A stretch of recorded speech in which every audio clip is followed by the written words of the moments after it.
Incoming Priority 1 Subspace Communication.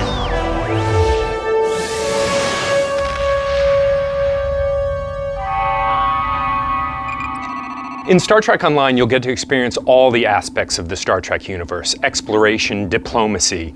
But the year 2409 is a time of war, so with this video, we wanted to give you an idea of what it would be like to engage the enemy in starship combat.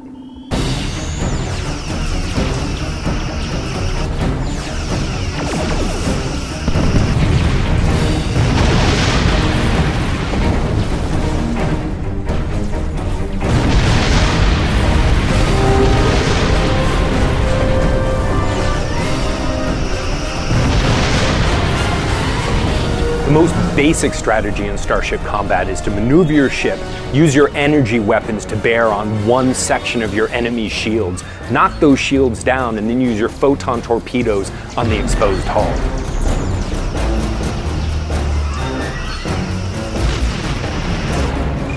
So there's three basic types of ships that you can get in STO. The first one is a cruiser. Cruisers are really tough. They take a lot of damage to take them down. They have a lot of crew, so they're hard to disable. This is really good for tanking. Second kind is an escort. Escorts are really fast, they're pretty maneuverable, they can dish out a lot of damage at one time, but they're pretty weak, so they're a lot better for dealing DPS. The third type is a science ship. Science ships are really good at increasing the abilities of you and your teammates, or decreasing the abilities of the enemy. They do crazy stuff like bouncing things off of deflector dishes or scrambling enemy sensors. It's really good at doing support. So one of the additional ways you can customize your ship, instead of just customizing your crew, you can also customize the components that are on your ship. So for example, you and I may both have the same class of ship, but the items that I'm going to put on my ship might be different than yours. For example, some of the station mods that I put on my ship might impact my phasers or my torpedoes. There might even be a difference in our deflector dish, so some of your bridge officer powers, which you've also customized, may act differently depending on the gear that you've actually put in your ship, even though you and I have the same class of ship.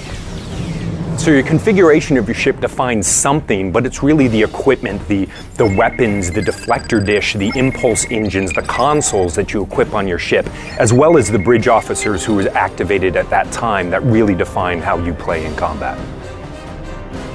So your bridge officers in STO change how you play the game. You actually can select them, train them up, give them new abilities, they can learn abilities from new bridge officers, and they actually affect your powers that you have access to in space.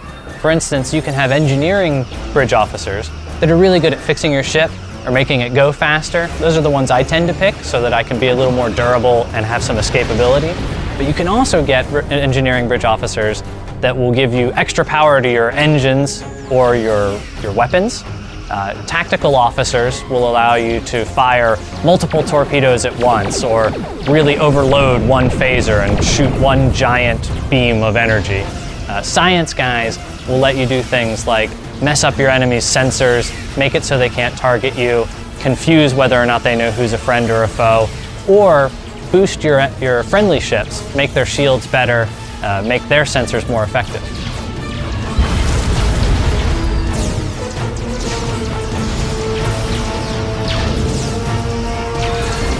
We are the bulwark. Resistance is